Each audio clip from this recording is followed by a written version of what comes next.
Okay, so today I'm going to be doing my weekly vlog, talking everything Mr. Francy, between the 7th and 12th of January 2024, which, is that a week?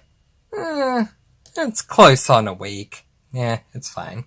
I had time to do it on Friday, so normally I'll do my weekly vlogs on Saturdays or Sundays, but I had time Friday night. It's Friday night now, so figured let's get right into it and discuss everything.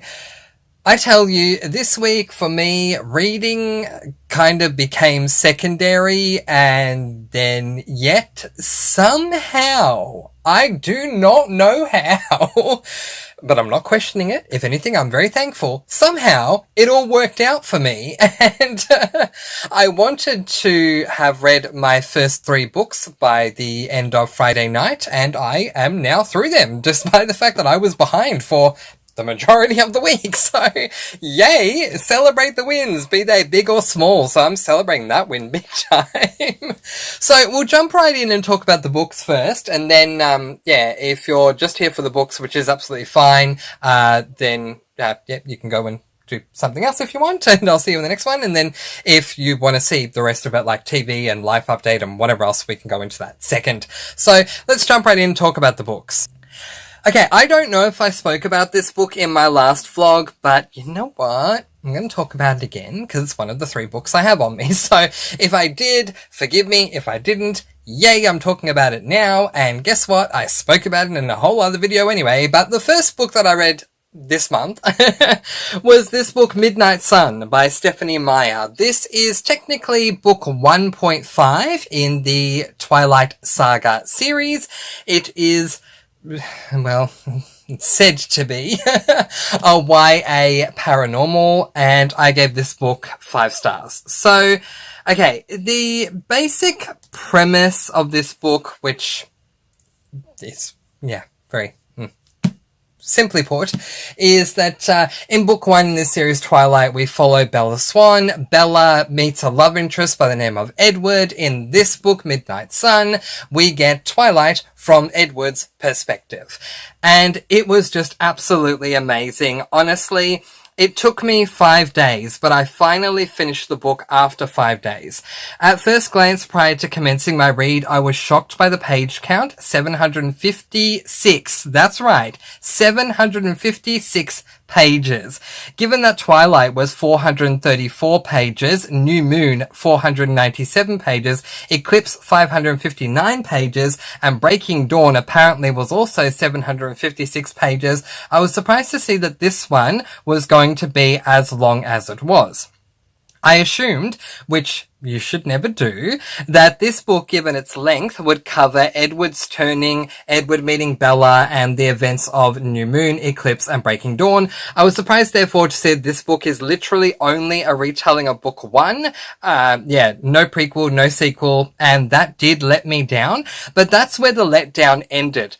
I loved the Twilight Saga books when they first came out, and recently reread them. Well, when I say recently, in late 2021 and early 2022. Books 1, 3, and 4 all received 5 stars from me, and New Moon received 4 stars, purely losing 1 star because of angsty Bella, but it was still an incredible book.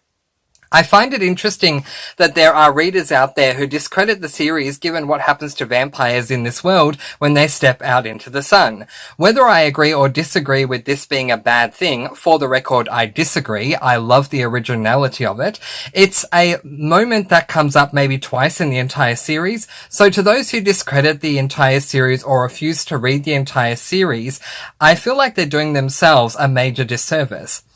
When I picked up the quartet for my 2021 to 2022 reread, I planned to be extremely critical, whether with positives, negatives, or both.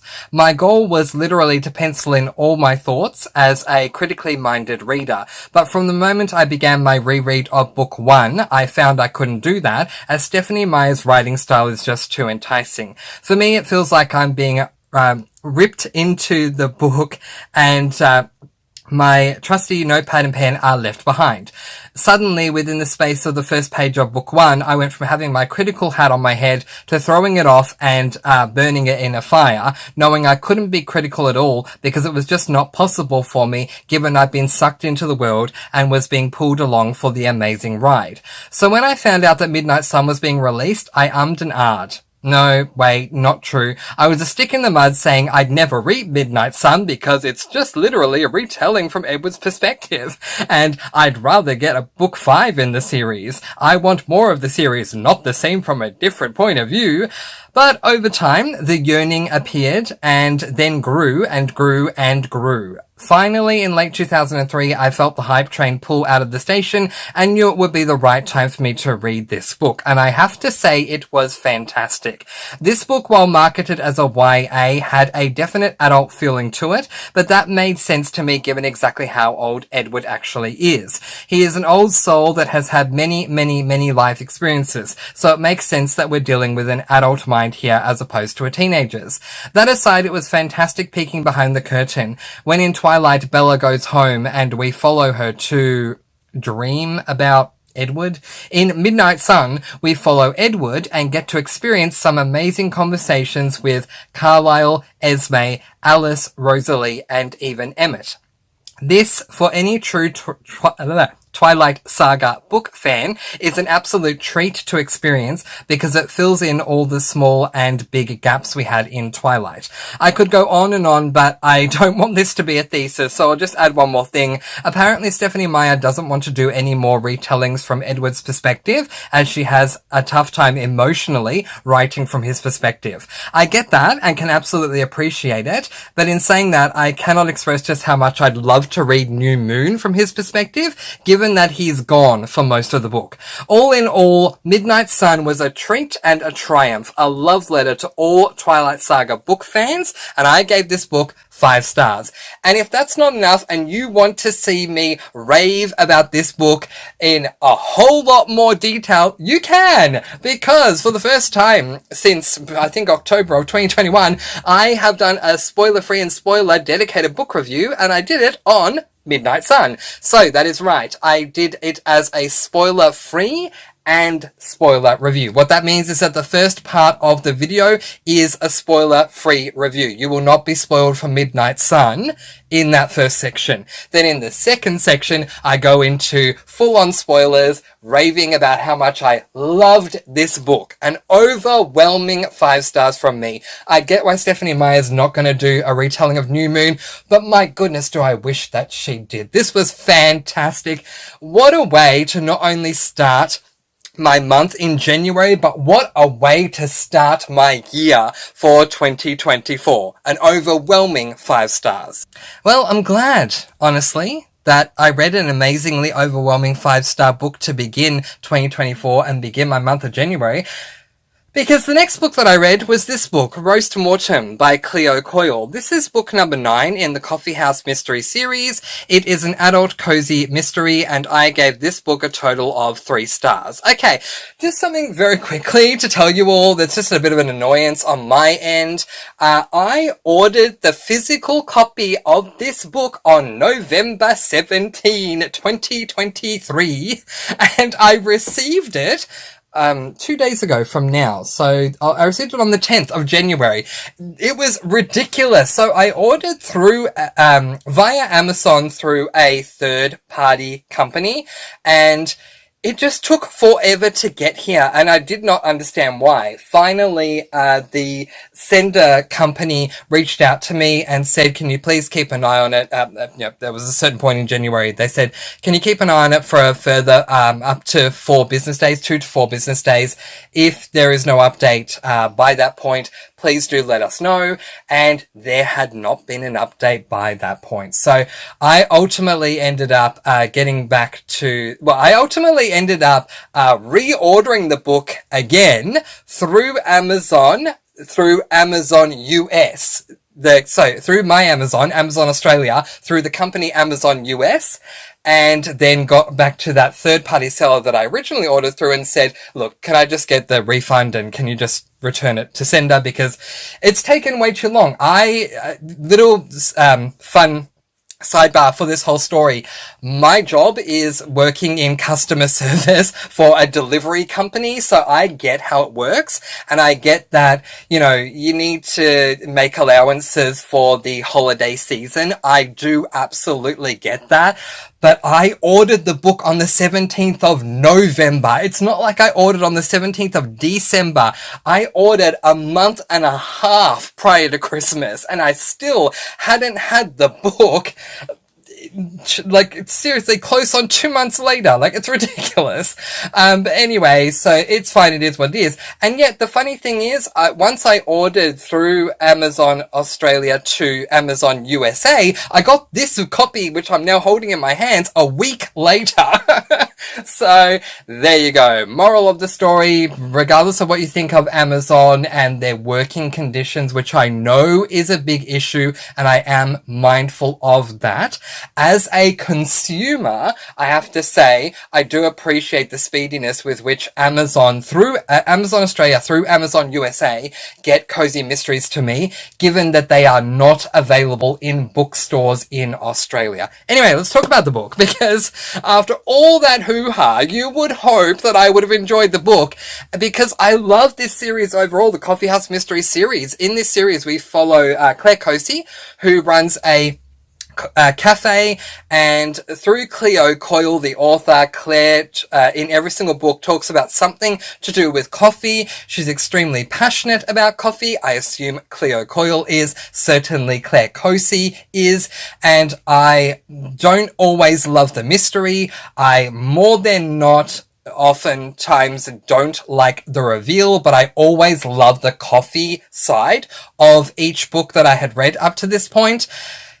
This book, it just let me down. So in the 9th book in the Coffee House Mystery series, we continue to follow Claire, who goes with Madame to visit one of Madame's old friends at his bakery coffee shop, and an explosion occurs. Meanwhile, Mike, Claire's boyfriend, a detective, is having issues with his cousin, also named Mike, a fireman.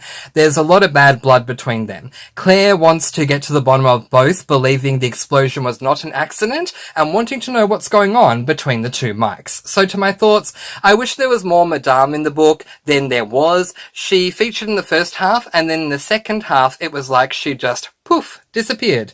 And to this, add to this the mystery, just really not intriguing me at all. And I found myself really reaching for the coffee cozy stuff just to get me through. Honestly, though, even that, this time regarding ways to prepare coffees for roasting, wasn't as good as some of the other books, which are really detailed, and they spend a lot of time discussing the coffee stuff. I'm giving this one 3 stars, but it's mainly based on Claire, Madame when she was there, and Matt, Claire's ex, who is just a great character. I really hope book 9 is a vast improvement. And it got an average rating from me. So after all that hoopla with getting this book to my house, it was just an average read anyway. So disappointing. 3 stars for this one. On to then the book that I finished today, and the most recent, therefore, read for me, which is the next book in that series, Murder by Mocha.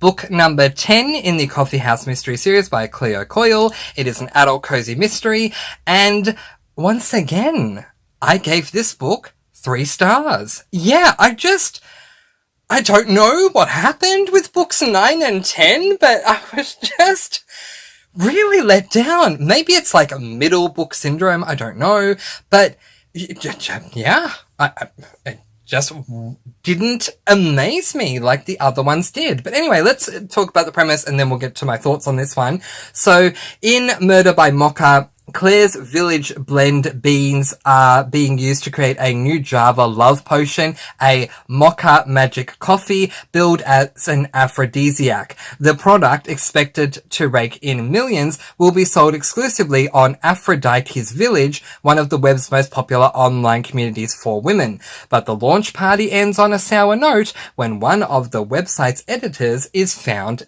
dead. So, to my thoughts, and as I was saying, sadly, no real improvement on book 9. I was really hoping to love the mocha moments of this book, but even that didn't wow me. Like, seriously, every book up until book number 9, so books 1 to 8, I may or may not have been intrigued by the mystery. I may or may not have been let down by the reveal, but I loved everything discussed about the coffee side of it. Book 1, On What Grounds, talked about ways to ground coffee to make sure that you're doing it right so you don't overburn it. Done so well. Book number 2, Through the Grinder, talking about specifics when it comes to grinding coffee and different ways to grind coffee, again to ensure that you get the perfect grind for that coffee. Latte Trouble, Book 3. Great, information on making sure that you can create the perfect latte so that it's not burnt. Maybe even, talking about the foam, the froth, whatever you call it, so that you don't burn the milk, not just burning the roast, but not burning the milk as well, and having the right, I used to be a barista back in the day, but anyway, but Claire even teaches me a lot, even though I was a barista back in the day, so that says a lot. But, having the right quantity ratio between the actual coffee itself versus the standard heated milk versus the foam, and etc., etc. The next book, Murder Most Frothy, talking about iced coffee, the ways to make the best iced coffee to make sure it's not too bitter, because trust me, best believe you can receive really extremely bitter, awfully tasting iced coffee. So that was done really well. Decaffeinated Corpse, even though Cleo Coyle, Claire Cosey and myself all say that decaf coffee is just a waste of time, but it doesn't matter, no judgment if you like your decaf, but she went into great detail about what makes decaf and how it, not only the fact that it's not, caffeinated, but exactly what makes it decaf and the process that's involved to get a decaffeinated grounded bean, a decaffeinated bean versus a bean that is caffeinated. So well done. French Pressed, all about pairing coffees with like cheeses and stuff, just like how you compare wines with certain foods and they work well together. I never knew that there are ideal foods to eat with coffee that pair really, really well. Espresso shot, talking about celebrating the espresso shot itself. So for those who don't know, an espresso shot is where you don't add any milk. It's literally just the coffee itself, a shot of coffee in a shot glass. So that's not too strong and not too bitter and tastes really nice and whatever.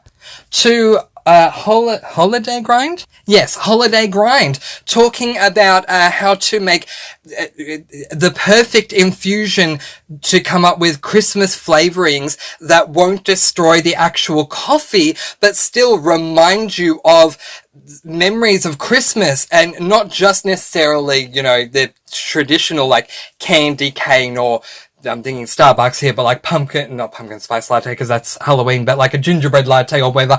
But coffee that, invokes memories of Christmas, like the warmth that you would feel sitting around a crackling fire or something like that. So well done. And yet, in these two that I just so happened to read in a row, Roast Mortem hardly spoke about roasting. It did speak about it, but hardly. And Murder by Mocha, I really wanted to see what Claire had to say about mocha, because mocha is the perfect combination of chocolate and coffee in one. And so I was really, really excited to see what she had to say about this, and yet there was like next to nothing on it. So it really annoyed me. I don't know what happened here. Maybe Claire Coyle was just in a bit of a drought with these two books, and I hope it picks up in the next one. But anyway, it just didn't wow me. So, again, as with book 9, I did love when Madame was there, but she's not there enough. The reveal, once again, was a letdown.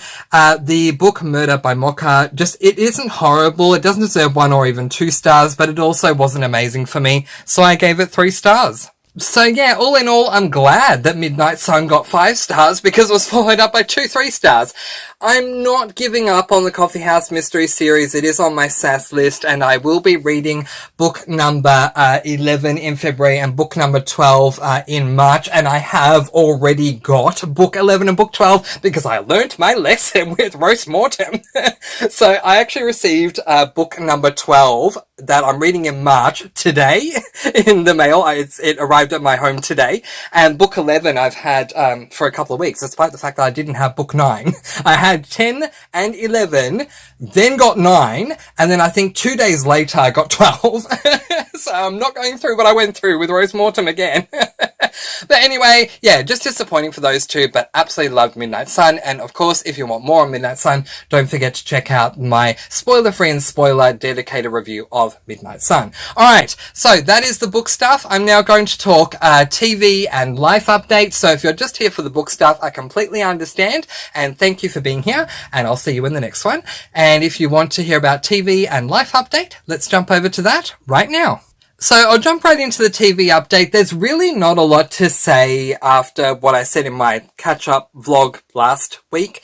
So yeah, I'm continuing on with Vampire Diaries at the moment. At the time of recording, I am feeling like I'm further ahead than I'm actually saying I am. I'm just going to double check that. Okay, so to get technical, I am halfway through season 2, episode 14.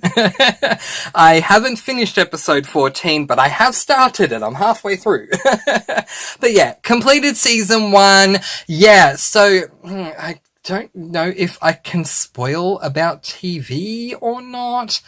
Okay. Let's put a spoiler tag up on the screen because I need to say something spoilery about season 1, okay? So if you've seen season 1, you won't be spoiled. If you haven't seen season 1, you may be. So just scroll along till you no longer see the spoiler tag.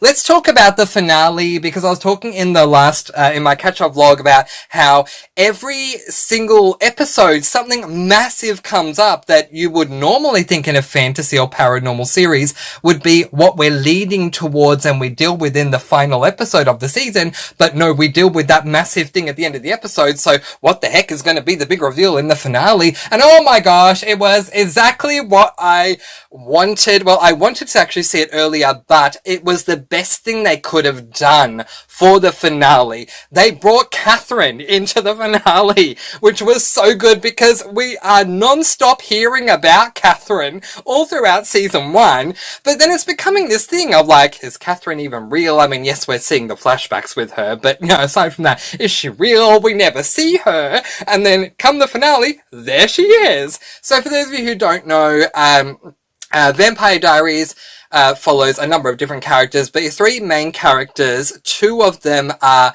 male vampires and 1 of them is a female human. This female human ends up interacting with the male brother vampires, one of which who goes to her high school, so she meets him there, interacts with him, goes back to his place and meets his brother, and finds out that the vampire she met at school, his name is Stefan.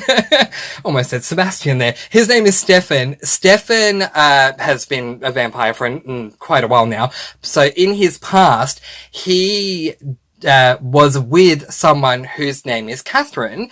And what is interesting about Catherine and the human he's currently with, whose name is Elena, is that they look identical. So we come to find out that Elena is Catherine's doppelganger, and that serves an even bigger purpose in season 2 moving forward. But yeah, for the finale of season 1, having Catherine come in, it was perfect. I wouldn't have wanted it any other way other than maybe have Catherine come in even earlier, but it was great seeing her come in. And what's the name of the actress? I think, is it Nina Dobrev?